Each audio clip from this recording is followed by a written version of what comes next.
Today on LinkedIn Lunacy, can an organization fire you for being stressed? Well, apparently so. YesMadam is a company in India. It's not a very big company. It's between 51 to 200 employees. It makes products for women, basically. They claim over 1 million customers, 3,000 plus beauty professionals, and a presence across 50 cities. Now, one thing that makes me have a question mark on this immediately is when they say things like sharks on board. Well, if you're signing up for a company with sharks on board, chances are you're going to get bit. So, what's going on here with this company? What happened? Let's take a look. Can an organization fire you for being stressed? Well, now I've seen it all. Looks like it just happened at startup YesMadam. Employees have received a termination email from the HR with a weird explanation citing stress. Terribly stressful and disturbing news. What happened? Let's take a look. Apparently, what's happened is this company did a survey to see how the employees were doing. And let's see what happened when the HR department replied. It says, "Dear team, recently we conducted a survey to understand your feelings about stress at work. Many of you shared your concerns, which we deeply value and respect.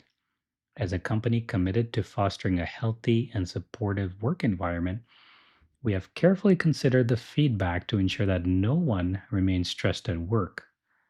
We have made the difficult decision to part ways with employees who indicated significant stress."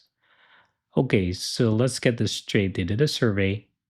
They asked who was stressed, and those who indicated significant stress, they decided to get rid of. Hmm. The decision is effective immediately, and it impacted employees, and they will receive further details separately. Thanks for your contributions. Wow. Well, now I've seen it all. Let's take a look at some of the comments in this LinkedIn Lunacy update. Toxic work culture at its peak. Well, it does seem kind of toxic. Being honest about stress gets you fired? Well, this is interesting. Now employees have to stress about not showing stress. Wow, what a level of irony. Indeed. HR is supposed to be empathetic, and the unfortunate truth in India is that most HRs dance around the hiring manager. Well, another comment says the irony of YesMadam promoting a corporate wellness program while reportedly handling workplace stress in such an inappropriate manner is stark. Business that advocate wellness, whether physical or mental, should embody these principles in their operation. Another comment says it's a slippery slope. If your stress qualifies as a medical condition, such as anxiety or depression, it may be protected under the Americans with Disabilities Act. Well, the thing is, this company is in India, so I think different rules apply. Well, somebody here has a humorous take and said, well, the leadership probably met and just said, well, they can't feel job related stress if they don't have a job, right, guys? A bit of dark humor there. This comment says, well, never complete a survey at work, especially the ones that they claim are anonymous.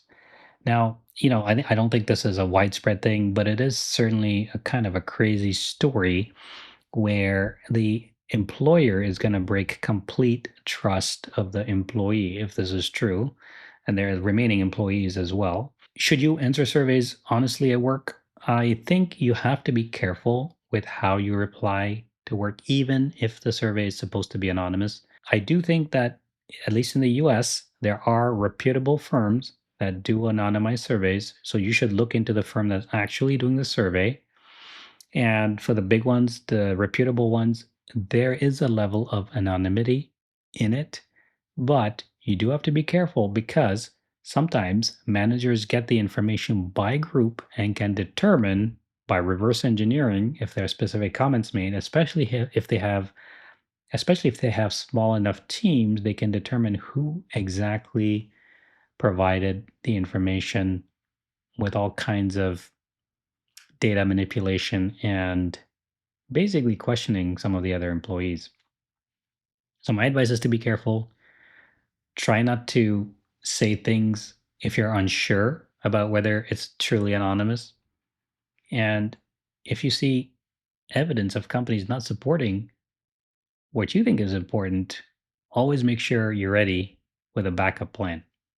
I did make a video on mental health for those interested. Check that out. Mental health is important. Addressing stress in the workplace is important. So make sure you take care of yourself and your mental health. But here's the shocking twist. I was surprised that a company would actually go through with something like this. And indeed, it looks like this didn't actually happen. So here's the twist. Yes, Madam says we sincerely apologize for any distress caused by the recent social media posts suggesting we dismissed employees. They say we would never take such an inhuman step. Our team is like family. The social media posts were a planned effort to highlight serious issue of workplace stress. Basically, what they're saying is this was actually not real. It was a PR stunt. Okay, the employees weren't fired, they were given a break. And the problem now is that this company is facing a lot of backlash on social media because they're trying to essentially say that they were trying to advocate for stress by making a lot of other people stressful. Well, some people say that even negative publicity is good publicity. So maybe that's what they were thinking here. It's not a good look for the company, in my opinion. But that's all we have time for today. For more tips that I can't share here, feel free to subscribe to my newsletter in the description. And if you found this video valuable, please like and subscribe. Until next time, stay savvy, my friends.